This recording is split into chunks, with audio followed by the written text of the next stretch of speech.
दिन गईनी कैलाश मन में लागल बाहुलास हो। एक दिन गईनी कैलाश मन में लागल बाहुलास अपना भोले बाबा के अजबे कहानी सुनानी हो तमाशा देखनी हो तमाशा देखनी अपना भोले बाबा के अजबे कहानी सुनानी हो तमाशा देखनी। एगो भूत बर्तन माजे एगो भूत बर्तन खंगारे एगो भूत बर्तन माज एगो भूत बर्तन खंगार एगो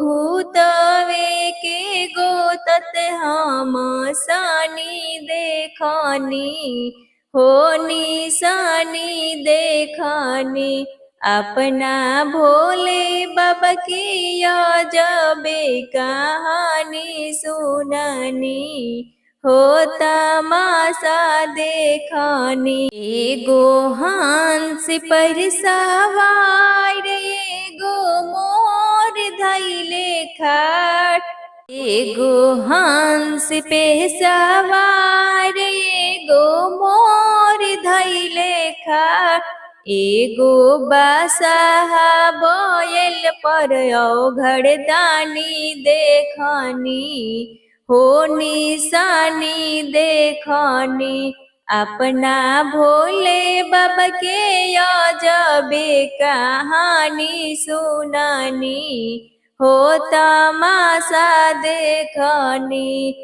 एक दिन गईनी कैलाश मन में लागल बाहुलास में लागल बाहुलास अपना भोले बाबा के अजबे कहानी देखनी हो तमाशा देखनी। दिन गईनी कैलाश मन में लागल बाहुलास हो। एक दिन गईनी कैलाश मन में लागल बाहुलास अपना भोले बाबा के अजबे कहानी सुनानी हो तमाशा देखनी हो तमाशा देखनी।